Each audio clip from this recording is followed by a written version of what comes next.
आज के इस कार्यक्रम में मंच पर उपस्थित हमारे भारतीय जनता पार्टी के प्रदेश के गुजरात प्रदेश के अध्यक्ष सम्माननीय CR पाटिल जी, हमारे भारतीय जनता पार्टी के वरिष्ठ नेता और हमारे गुजरात के यशस्वी मुख्यमंत्री सम्माननीय भूपेंद्र भाई पटेल जी, हमारे यहाँ के कर्णावती के अध्यक्ष और विधायक श्री अमित भाई शाह जी, हमारे KC पटेल जी जो लोकसभा के क्लस्टर के कन्वीनर हैं, धर्मेंद्र भाई शाह जी, प्रतिभा बहन जैन जी, संजय भाई जी, हितेश भाई जी और हमारे ट्रेजरर धर्मेंद्र भाई जी और समस्त हमारे सभी सदस्यगण, हमारे पदाधिकारीगण प्रदेश के और जिला के और विभिन्न 25 स्थानों से जुड़े हुए भारतीय जनता पार्टी के सभी वरिष्ठ पदाधिकारी, कार्यकर्ता बंधु और उनके साथ साथ हमारे मंत्रीगण, विधायकगण, मेरा ये सौभाग्य है कि मुझे आज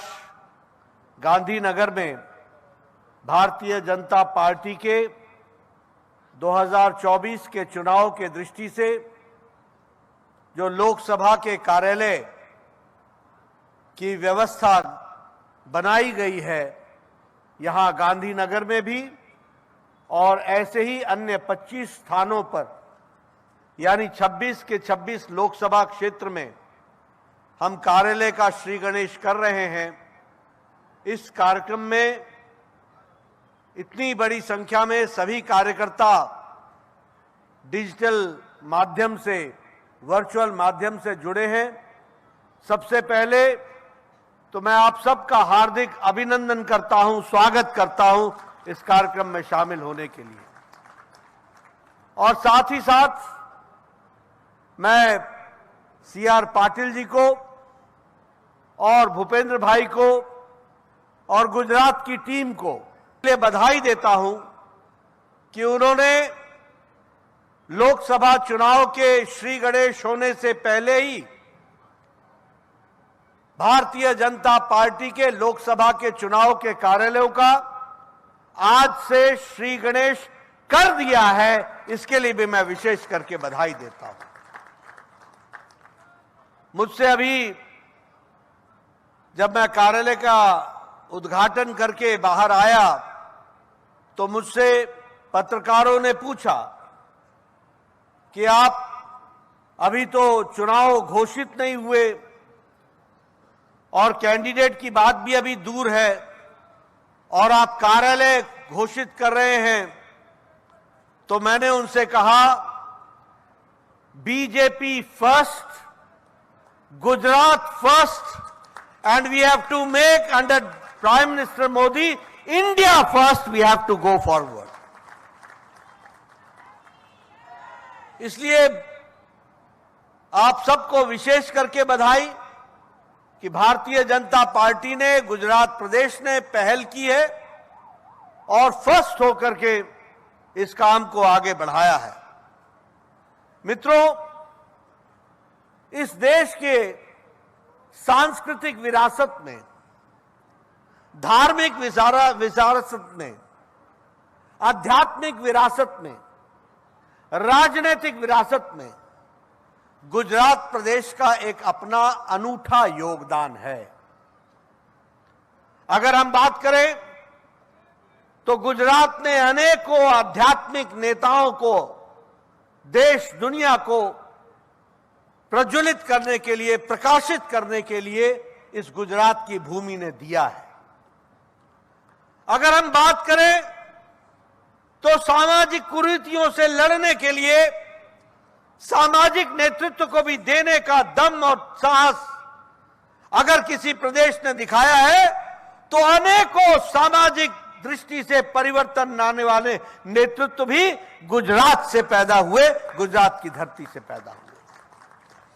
और उसी तरीके से आजादी की लड़ाई से लेकर आजाद भारत में भी गुजरात का एक विशेष योगदान रहा है। और जब मैं ये कहता हूं तो मैं बताना चाहता हूं कि अगर महात्मा गांधी ने देश को आजादी दिलाने में एक बहुत महत्वपूर्ण भूमिका अदा की, जिनका संबंध पोरबंदर गुजरात से था, तो हम नहीं भूल सकते कि इस देश को एक सूत्र में पिरोने का काम किया तो सरदार वल्लभ भाई पटेल ने किया, जो गुजरात से थे। और मुझे खुशी है कि आज विकसित भारत को आगे बढ़ाने का काम, सक्षम भारत बनाने का काम, स्वाभिमान से ओतप्रोत भारत बनाने का काम, अपने विरासत के ऊपर स्वाभिमान से आगे बढ़ाने का काम अगर किसी ने किया है तो इस देश के सपूत, इस प्रदेश के सपूत श्री नरेंद्र भाई मोदी ने किया है। इसको भी हमको याद रखना चाहिए।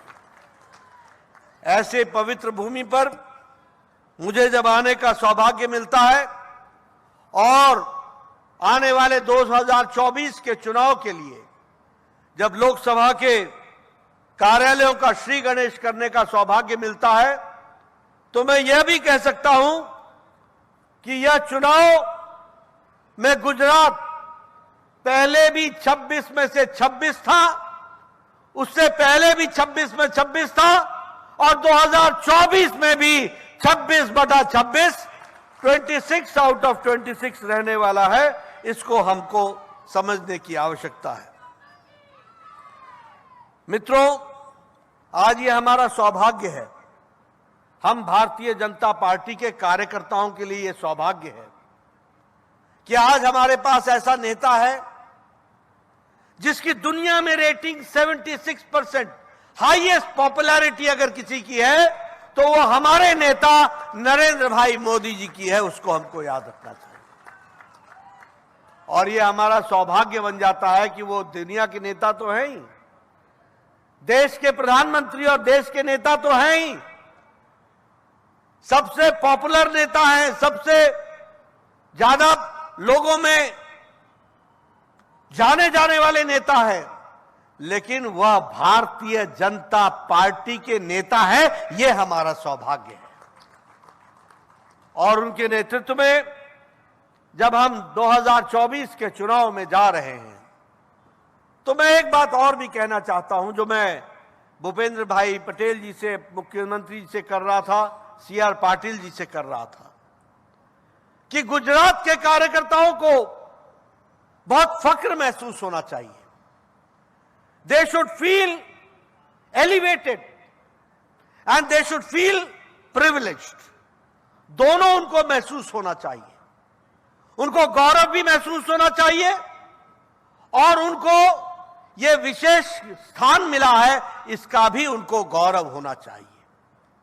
और ये मैं इसलिए कहता हूं क्योंकि गुजरात ने भारतीय जनता पार्टी के संगठन के रीति नीति, संगठन के मंत्र तंत्र, इनको विकसित करने में गुजरात की एक अहम भूमिका रही है, जिसको हमने देश में स्थापित किया है। और ये छोटी छोटी बातों को गढ़ने का काम, ये छोटी छोटी बातों को एक तंत्र के रूप में संभाल करके आगे बढ़ाने का काम, ये सारी बातें हम सब लोगों ने नरेंद्र भाई से सीखी। और संगठन कैसे मजबूत बनाया जा सकता है, संगठन कैसे आगे बढ़ाया जा सकता है, संगठन इस प्रकार का कैसे बनाया जा सकता है, न भूतो और भविष्य में तो होगा, बीजेपी के आधार पर होगा, सबसे ज्यादा सीटों से जीतने वाली पार्टी बनाने का काम किया। मित्रों, मैं इसके साथ साथ और भी आपसे कहना चाहता हूं, और ये हम सब लोगों के लिए बहुत ही गौरव का विषय है कि हमारे नरेंद्र भाई मोदी जी ने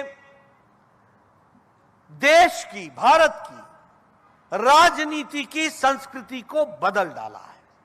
और मैं एक बार नहीं बोलता हूं, अनेकों बार बोलता हूं। He has changed the definition of politics and he has changed the culture of political culture of the country that we have to understand. यह हमको समझना पड़ेगा। और जब मैं ये कहता हूं तो इसलिए नहीं कहता हूं क्योंकि वह हमारे नेता हैं, मैं इसलिए कहता हूं क्योंकि 70 साल कांग्रेस पार्टी ने, अन्य दलों ने राजनीति जाति के आधार पर की, राजनीति इलाके के आधार पर की, राजनीति भाई को भाई से बांट करके की, राजनीति वोट बैंक की राजनीति पर की, जातीयता के आधार पर देश को बांटकर अपने घर को, अपने परिवार को भरने की राजनीति की।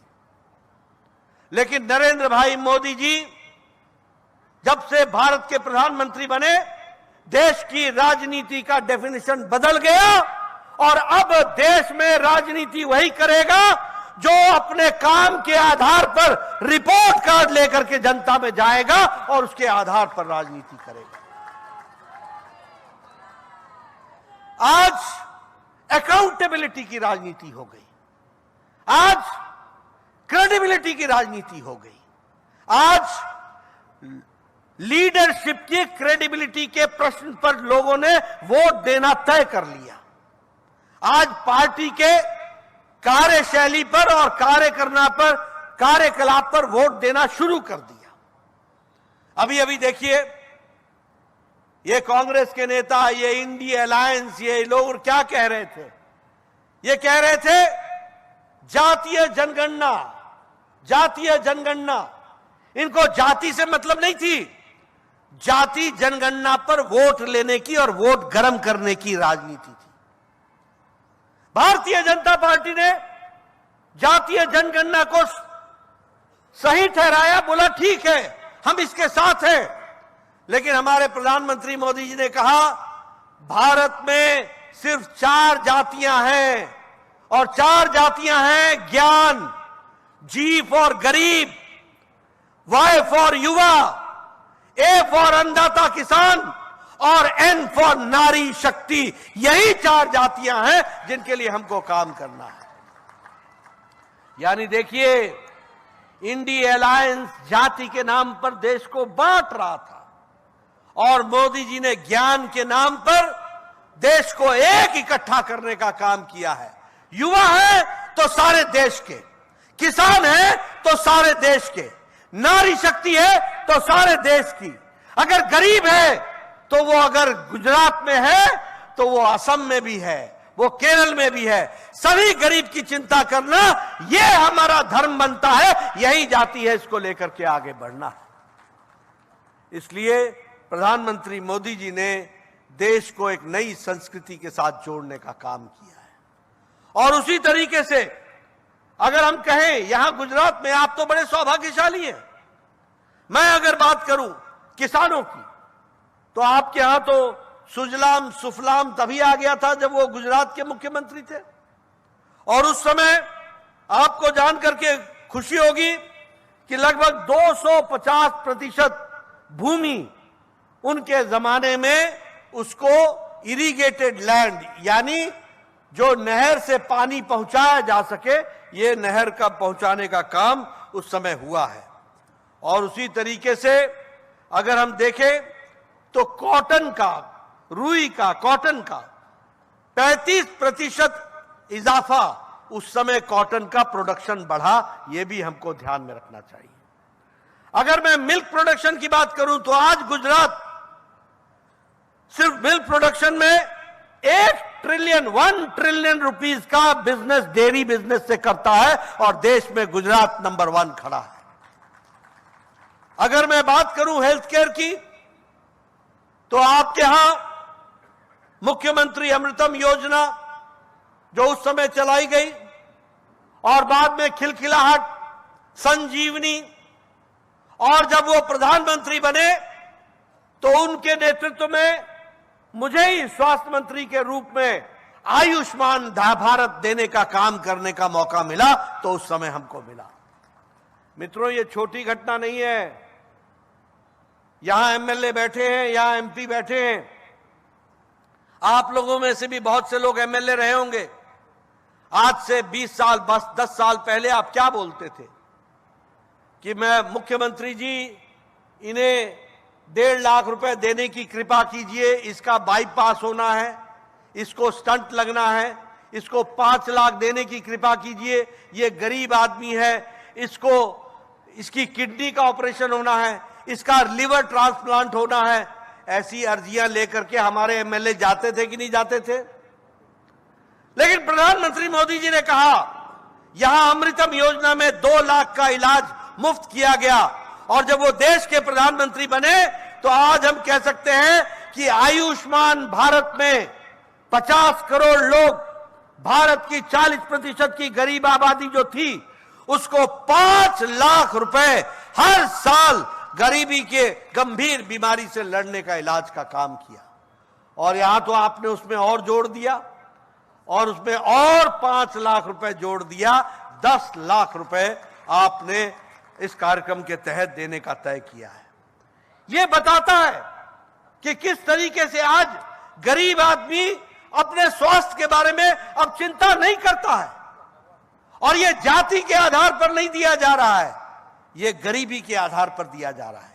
किसको दिया जा रहा है? बाय प्रोफेशन दिया जा रहा है। आयुष्मान भारत किसको दिया जा रहा है? रेड़ी वाला, फेड़ी वाला, रिक्शा वाला, ठेले वाला, सब्जी वाला, बस का ड्राइवर, बस का क्लीनर, बस का लिफ्ट, बस का कंडक्टर, और उसके साथ साथ जुड़ा हुआ लिफ्टमैन किसी बिल्डिंग में, कोई बाल काटने वाला हमारा बार्बर भाई, कोई जूते का काम करने वाला हमारा भाई, ऐसे गरीब लोग, रिक्शा चलाने वाले, ऐसे गरीब लोग जो गंभीर बीमारी से लड़ नहीं सकते थे, आज वो अपना सालाना 10 लाख रुपए का इलाज वो गुजरात की धरती पर कर रहे हैं। इस बात को हमको समझना चाहिए, कैसे परिवर्तन आया। अभी अभी आपने वाइब्रेंट गुजरात के 20 साल बनाए हैं, और 10वां वाइब्रेंट गुजरात आपने मनाया। मुझे खुशी है कि इस वाइब्रेंट गुजरात में लगभग इस बार 61,000 डेलीगेट्स ने पार्टिसिपेट किया, और 2003 में अगर 43 देशों से लोग आए थे, तो इस बार 140 देशों के लोग वाइब्रेंट गुजरात में पार्टिसिपेट करने के लिए आए। अगर मैं इंडस्ट्रियल ग्रोथ की बात करूं, तो हमारा इंडस्ट्रियल सेक्टर का ग्रोथ 12.25% के आसपास है, जो बहुत ही तीव्र गति से आगे बढ़ रहा है। और एक्सपोर्ट में गुजरात नंबर 1 पर खड़ा है। 32% एक्सपोर्ट गुजरात कर रहा है, 32%। और इसके साथ साथ अगर हम देखें तो लगभग सारे देश की दृष्टि से देखा जाए तो आज गुजरात में, फिर चाहे वो डायमंड रिसर्च और मर्केंटाइल का यूनिट सूरत में हो, या फिर गिफ्ट सिटी गांधीनगर में हो, ये अपने आप में देश में और दुनिया में स्थापित संस्थाओं के रूप में आगे बढ़ रहे हैं। यह भी हमको ध्यान में रखना चाहिए। अगर मैं फार्मास्यूटिकल्स की बात करूं, तो आज भारत दुनिया का सबसे सस्ती डिस्पेंसरी और सबसे इफेक्टिव दवाई देने वाला भारत हो गया है, और उस भारत का लीडर गुजरात हो गया है फार्मास्यूटिकल्स के दृष्टि से। यह भी हमको ध्यान में रखना चाहिए। इसलिए विकास के दृष्टि से, हर दृष्टि से आगे बढ़ने का काम हुआ है। लेकिन यहां मैं यह भी कहना चाहता हूं कि अगर हम ये सारी बातें कर रहे हैं, तो मैं आपसे यह भी बताना चाहता हूं कि भारत भी आज कितना तीव्र गति से मोदी जी के नेतृत्व में आगे बढ़ा है। हम 2014 में आर्थिक जगत में हम 11वें नंबर पर खड़े थे, वी वर द 11th, और हमारे बारे में कहा जाता था ये फ्रेजाइल 5 हैं, ये फ्रेजाइल 5 इकोनॉमी है। आज हम खुशी के साथ कह सकते हैं कि मोदी जी के नेतृत्व में भारत ने 11वें नंबर से छलांग लगाकर उस ब्रिटेन को, जिस ब्रिटेन ने हमको 200 साल राज किया, उसको पछाड़ करके आज हम 5वें नंबर की अर्थव्यवस्था बन गए हैं, 5th लार्जेस्ट इकोनॉमी बन गए हैं। और आपको जानकर और खुशी होगी कि आप 2024 में फिर से मोदी जी की सरकार लाएंगे और 2028 में भारत दुनिया की तीसरी नंबर की इकोनॉमी बन जाएगा, तीसरी नंबर की अर्थव्यवस्था बन जाएगा। स्टील में हम नंबर 4 पर थे, आज हम नंबर 2 पर हैं। ऑटोमोबाइल में हम सुनते थे डैटसन, टोयोटा, जापान हमसे आगे था। आज भारत देश में तीसरे नंबर का ऑटोमोबाइल मार्केट बन गया है, 3rd number of automobile, and we have defeated Japan. We are ahead of Japan. और हमारे आगे सिर्फ 2 ही देश रह गए, अमेरिका और China. We are the 3rd largest market. आज ये आकर के हम खड़े हो गए, ये हमको समझना पड़ेगा। फार्मास्यूटिकल्स में मैंने आपसे बात की, मोबाइल की अगर हम बात करें, आज से 10 साल पहले आपके पास जो मोबाइल होता था उस पर लिखा होता था मेड इन चाइना। आज आपके पास जो मोबाइल है उस पर लिखा हुआ है मेड इन इंडिया। एप्पल भी अब 97% of mobile are being manufactured in India. यह भारत की बदलती तस्वीर है। और इसके साथ साथ मैं आपसे भी पूछना चाहता हूं, क्योंकि ये 2024 का चुनाव आ रहा है, देश को हमको बताना पड़ेगा कि क्यों 2024 में हमें मोदी जी फिर से चाहिए। क्यों 2024 में भारतीय जनता पार्टी का कमल खिलना चाहिए। इसलिए खिलना चाहिए क्योंकि हमारा सपना है और मोदी जी का लक्ष्य है कि इस देश में कोई गरीब नहीं रहेगा। गरीब को हम गरीबी दूर करके आगे बढ़ाएंगे, इस बात के लिए हम समर्पित हैं। प्रधानमंत्री गरीब कल्याण अन्न योजना, हमारे कांग्रेस के लोग मखौल उड़ाते थे, ये क्या है, ये कौन सी योजना है, उनको मालूम नहीं था। आज इंटरनेशनल मॉनिटरी फंड ने बोल दिया, बिकॉज ऑफ प्रधानमंत्री गरीब कल्याण अन्न योजना 80 करोड़ पीपल, 80 करोड़ लोगों को 5 किलो गेहूं या 5 किलो चावल मिल रहा है, 1 किलो दाल मिल रही है। और आईएमएफ बोलता है कि हमारे 13.5 करोड़ लोग अब गरीबी की रेखा से ऊपर उठ चुके हैं, यह आईएमएफ बोलता है। और अभी अभी नीति आयोग ने अपनी रिपोर्ट में कहा है कि लगभग 25 करोड़ लोग अब गरीबी की रेखा से ऊपर उठ चुके हैं। इस तरीके से भारत आगे बढ़ रहा है।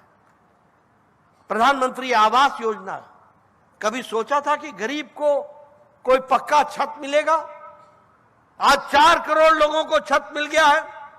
मैं आपको सुनाता हूं, शायद मैंने पहले भी बताया होगा, मैं 1993 में पहली बार एमएलए बन गया था, 1993 में।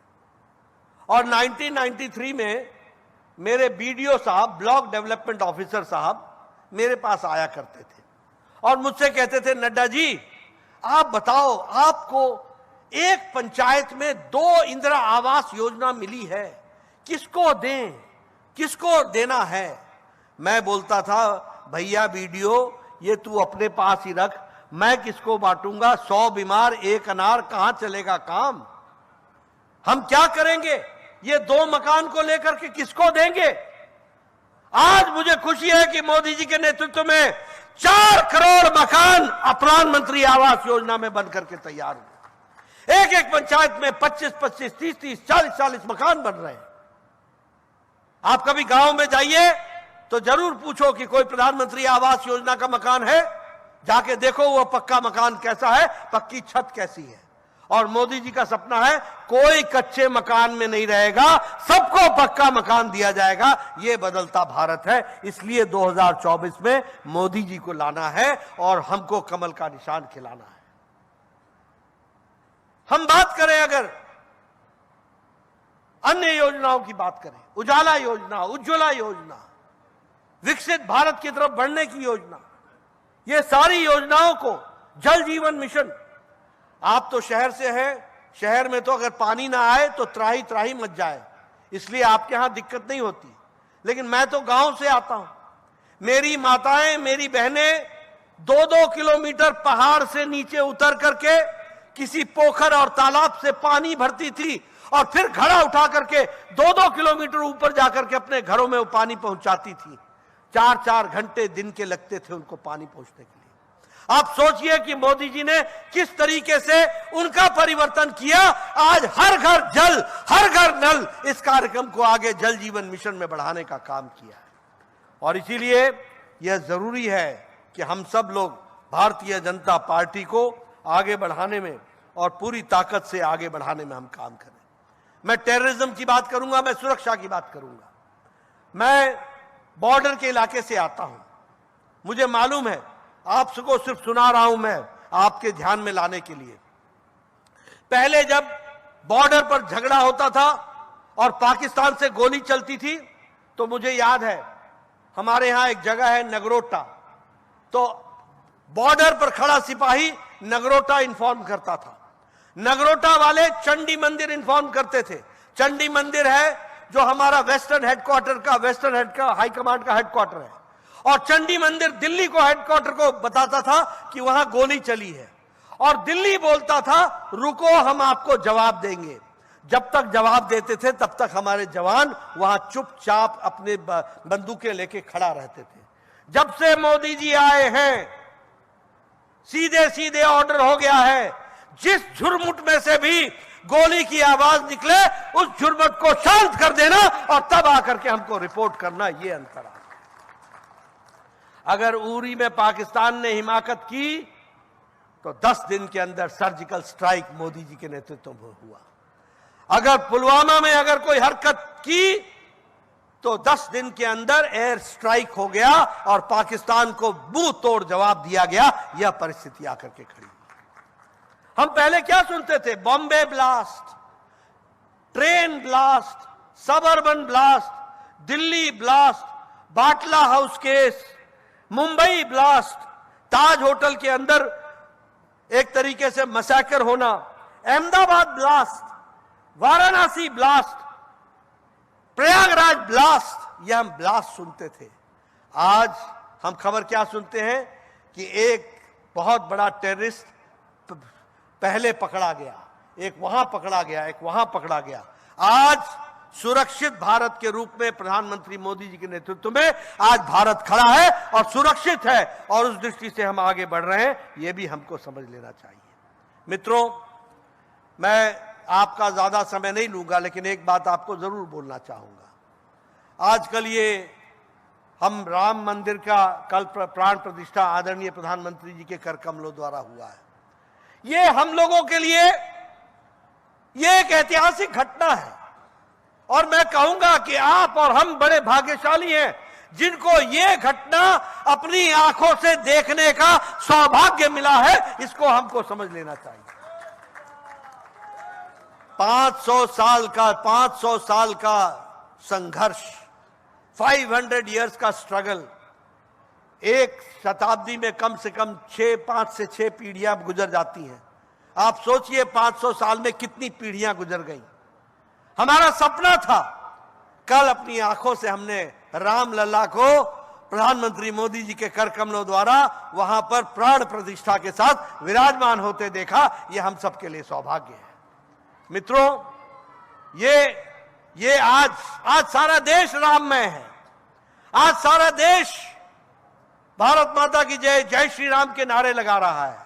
आज राममय तो है ही है, आज हमारे कांग्रेस भाई को भी बोलना पड़ रहा है, मैं भी राम का ही हूं, मैं भी राम का ही हूं। मैं उनसे पूछता हूं, देर क्यों लगा दी? पहले आ जाते ना। हमसे कांग्रेस के मित्र पूछते हैं, आप तो बीजेपी वाले, आप राम के चैंपियन बनने की कोशिश कर रहे हो। मैंने कहा चैंपियन बनने की कोशिश नहीं कर रहे हैं, लेकिन हां, जिस समय तुम राम के मंदिर को बनाने में अवरोध पैदा कर रहे थे, उस समय भारतीय जनता पार्टी का एक एक कार्यकर्ता कह रहा था मेरा जीवन किस काम का काम है, तो राम के नाम का। यह उस समय नारा लगा रहा था। इसलिए हमारे को सौभाग्य है, हम इसको कैपिटलाइज नहीं कर रहे, लेकिन यह हमारा सौभाग्य है जिसके लिए 500 साल हमारे पूर्वजों ने संघर्ष किया, जिसके लिए यही गुजरात की धरती थी ना, जब 1990 में आप रथ यात्रा लेकर के निकले थे। यही गुजरात की धरती थी जब हम लोग राम के नाम पर वहां राम जन्मभूमि, कसम राम की खाते हैं हम, मंदिर वहीं बनाएंगे, हम ये कहते थे। और बाद में तुम हमको चिढ़ाते थे तिथि कब बताएंगे, तो अब हमने तिथि भी बना दी और इतिहास में दर्ज भी करा दिया। इस बात को भी याद कर लेना चाहिए। मित्रों, अंत में मैं एक और बात कहना चाहूंगा, वो ये कि आजकल ये इंडी अलायंस की चर्चा हो रही है और ये भरपूर मोदी जी को गाली देते हैं, भरपूर मोदी जी को गाली देते हैं। ये बोलते हैं मोदी हटाओ, मोदी हटाओ। आपने सुना है ना, यही बोलते हैं ना। इंडी अलायंस का एजेंडा क्या है? मोदी हटाओ, मोदी हटाओ, मोदी हटाओ। और मोदी जी क्या कहते हैं? मोदी जी कहते हैं भारत को आगे ले जाओ, भारत को आगे ले जाओ, भारत को आगे ले जाओ, विकसित भारत बनाओ। अब ये इंडी अलायंस की बात मैं करूं, इनका एजेंडा वैसे 3 है। पहला एजेंडा है परिवार बचाओ, दूसरा एजेंडा है प्रॉपर्टी बचाओ और तीसरा एजेंडा है भ्रष्टाचार के आरोपों से बचो। अब बचेंगे कैसे? मोदी जी ने तो लाल किले के प्राचीर से कहा एक भी बेईमान बचेगा नहीं, एक्शन हो के रहेगा। तो इनका और कोई काम नहीं है, परिवार बचाओ। आप बताइए, फारूक अब्दुल्ला की पार्टी परिवार की पार्टी है कि नहीं है?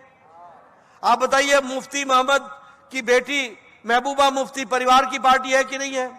आप बताइए, शिरोमणि अकाली दल परिवार की पार्टी है कि नहीं है? आप बताइए, ये समाजवादी पार्टी, ये मुलायम, ये अखिलेश, ये डिंपल, इसके बाद फुल स्टॉप है कि नहीं है? ये परिवार की पार्टी है कि नहीं है? ये लालू, ये राबड़ी, ये तेज प्रताप, ये तेजस्वी, ये परिवार की पार्टी है कि नहीं है?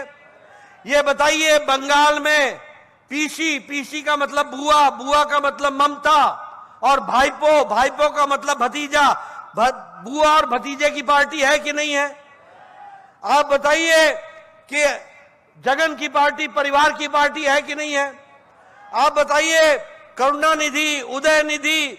करुणानिधि स्टालिन और उदयनिधि स्टालिन परिवार की पार्टी है कि नहीं है? आप बताइए, केसीआर, केटीआर और उसकी बेटी कविता परिवार की पार्टी है कि नहीं है? आप बताइए, शरद पवार और सुप्रिया सुले, बाकी अजीत पवार जाए जहां जाना है, ये परिवार की पार्टी है कि नहीं है? आप बताइए, उद्धव ठाकरे और उसका बेटा आदित्य ठाकरे परिवार की पार्टी है कि नहीं है? तो ये इंडी अलायंस परिवार की पार्टी, परिवार को बचाने में लगी है। ये सब परिवार को बचा रहे हैं। मैं और मेरा बेटा, मैं और मेरा पोता, मैं और मेरा दामाद, इससे बाहर इनको कुछ नहीं दिख रहा है। और दूसरा, प्रॉपर्टी, हर एक जगह भ्रष्टाचार। आप बताइए, सब भ्रष्टाचार में संलिप्त है कि नहीं है? आप बताइए, सोनिया गांधी और राहुल गांधी हेराल्ड नेशनल हलाल केस में बेल पर है कि नहीं है? है कि नहीं है?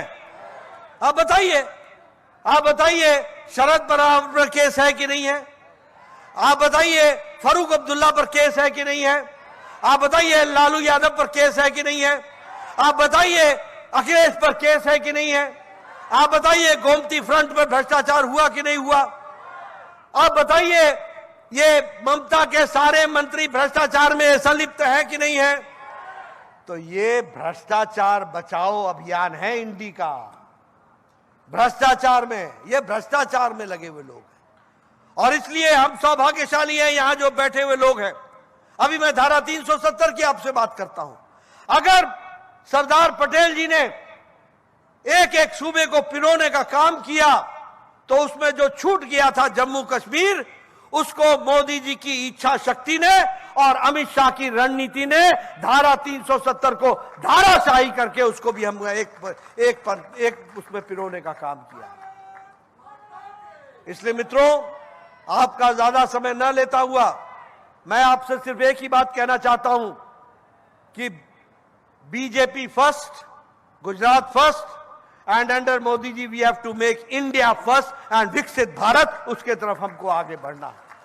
दुनिया में भारत फर्स्ट, भारत में सामर्थ्य है, भारत में समर्थन है, भारत में सक्षम है, भारत का नौजवान सक्षम है और मोदी जी के नेतृत्व में हमको आगे बढ़ना है। बोलिए, गुजरात 26/26 देगा ना? 26/26 देगा ना? कमल खिलेगा ना? 2024 में मोदी जी फिर आएंगे ना? बहुत बहुत धन्यवाद। जय भारत, जय Gujarat.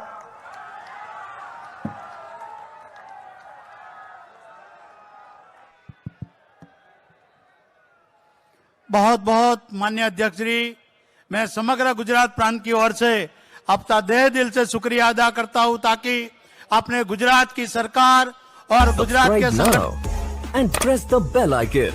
Never miss an update.